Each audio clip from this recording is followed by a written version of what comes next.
శ్రీ మహాగణాధిపతయే నమః, శ్రీమాత్రే నమః. మాచిరాజ్ భక్తి ప్రేక్షకులందరికీ నమస్కారం. ఈనాటి దినఫలం కార్యక్రమంలో ముందుగా నేటి పంచాంగ వివరాలు పరిశీలిద్దాం.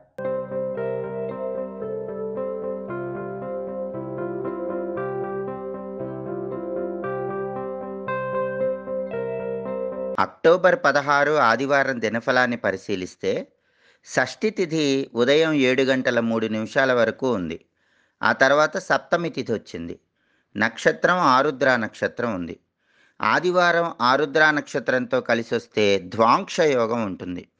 ఈ ద్వాంక్ష యోగం కార్యహానిని కలిగింపజేస్తుంది. కాబట్టి 12 రాశుల వాళ్ళు ముఖ్యమైన పని మీద బయటికి వెళితే కార్య నష్టం జరుగుతుంది. అలా జరగకుండా ఉండాలంటే ఒక బెల్లం ముక్క నోట్లో వేసుకొని నవ్వులుతూ పని మీద బయటికి వెళ్ళండి. అలాగే ఒక తమలపాకు మడిచి దగ్గర ఉంచుకొని వెళ్ళండి.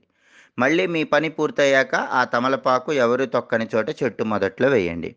అదేవిధంగా రాశి చక్రం చాట్లో గ్రహాల స్టేటస్ తీసుకుంటే ఆదివారానికి అధిపతి అయిన సూర్యుడు కన్యా రాశిలో బుధుడింట్లో ఉన్నాడు. కాబట్టి ఉద్యోగపరంగా పై అధికారులను కలుసుకొని ముఖ్యమైన చర్చలు చేస్తే చాలా మంచిది. అవన్నీ విజయవంతం అవుతాయి. తండ్రితో ఆస్తుల గురించి ముఖ్యమైన చర్చలు చేయడానికి కూడా రవి బలం చాలా అద్భుతంగా ఉంది. అలాగే ఆరుద్ర నక్షత్రానికి అధిపతి అయిన రాహువు మేషంలో ఉన్నాడు. కాబట్టి 12 రాశుల వాళ్ళకి విదేశీయాన ప్రయత్నాలు చాలా చక్కటి విజయాన్ని కలిగింపజేస్తాయి. అదేవిధంగా నక్షత్ర బలాన్ని బట్టి కొన్ని పనులు చేసుకోవచ్చు.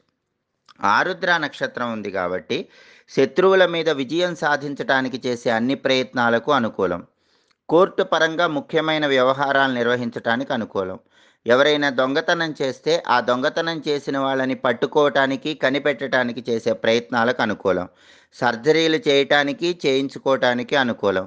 వ్యాపారంలో ముఖ్యమైన ట్రాన్సాక్షన్స్ కూడా ఆరుద్ర నక్షత్ర బలం బాగా పనిచేస్తుంది. అలాగే పోలీస్ స్టేషన్లకు వెళ్ళటానికి పోలీసులతో ముఖ్యమైన విషయాల గురించి చర్చలు చేయటానికి అనుకూలం. ఎదుటి వాళ్ళతో గొడవలైనప్పుడు ఆ గొడవలు తగాదాలు చర్చల ద్వారా రాజీ కుదుర్చుకోవటానికి కూడా ఆరుద్ర నక్షత్ర బలం పనిచేస్తుంది. రహస్యమైన పనులు చేయటానికి ఎవరికీ తెలియకుండా సీక్రెట్గా కొన్ని పనులు చేయటానికి ఆరుద్ర నక్షత్ర బలం పనిచేస్తుంది. అలాగే కొత్తగా వాహనాలు నడపటానికి ఆరుద్ర నక్షత్రం అనుకూలం. ఆరుద్ర నక్షత్రం ఉన్న రోజు బండి కొనకూడదు, బండికి అడ్వాన్స్ ఇవ్వకూడదు. కానీ వాహనం నడుపుకోవటానికి మాత్రం ఆరుద్ర నక్షత్రం పనిచేస్తుంది. గర్భాధానం కార్యక్రమానికి కూడా ఆరుద్ర నక్షత్రం అనుకూలం. అలాగే ఆదివారం కాబట్టి 12 రాశుల వాళ్ళు సూర్యుడి అనుగ్రహం వల్ల కార్యసిద్ధిని పొందటానికి ఓం నమో భగవతే శ్రీ సూర్యాయ అక్షితేజసే నమః అనే మంత్రాన్ని 11 సార్లు చదువుకొని వెళ్ళాలి. ఓం నమో భగవతే శ్రీ సూర్యాయ అక్షితేజసే నమః ఈ మంత్రం చదువుకుని వెళితే విశేషంగా కార్యసిద్ధి ఏర్పడుతుంది. అలాగే ఆదివారం కాబట్టి ఉదయం 6 నుంచి 7 మధ్యలో, మధ్యాహ్నం 1 నుంచి 2 మధ్యలో, రాత్రి 8 నుంచి 9 మధ్యలో రవిహోర ఉంటుంది. ఈ రవిహోర ఉన్న సమయంలో రాజకీయ పరంగా ముఖ్యమైన వ్యవహారాలు నిర్వహించడానికి, ముఖ్యమైన డాక్యుమెంటేషన్స్ చేయించుకోవటానికి అనుకూలం. వ్యాపారంలో ముఖ్యమైన ట్రాన్సాక్షన్స్ కూడా రవిహోర బలం అద్భుతంగా పనిచేస్తుంది. కొత్తగా ఉద్యోగం పొందటానికి చేసే ప్రయత్నాలకు రవిహోర అనుకూలం. అలాగే ముఖ్యమైన అప్లికేషన్లు రాసుకోవటానికి, సన్మానాలు చేయించుకోవటానికి రవిహోర అద్భుతంగా పనిచేస్తుంది. లాయర్లను వైద్యులను కలుసుకోవటానికి, ముఖ్యమైన అధికారులను కలుసుకోవటానికి కూడా రవిహోర బలం విశేషంగా సహకరిస్తుంది. ఇవి ఈనాటి దినఫలం కార్యక్రమంలో ముఖ్యమైన అంశాలు. మళ్ళీ తదుపరి దినఫలం కార్యక్రమంలో తిరిగి కలుసుకుందాం. మా వీడియోస్ మీకు నచ్చినట్లయితే మా ఛానల్ని లైక్ చేయండి, కామెంట్ చేయండి.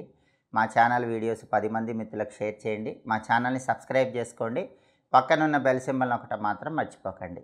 సర్వే జనాః సుఖినో భవంతు. స్వస్తి.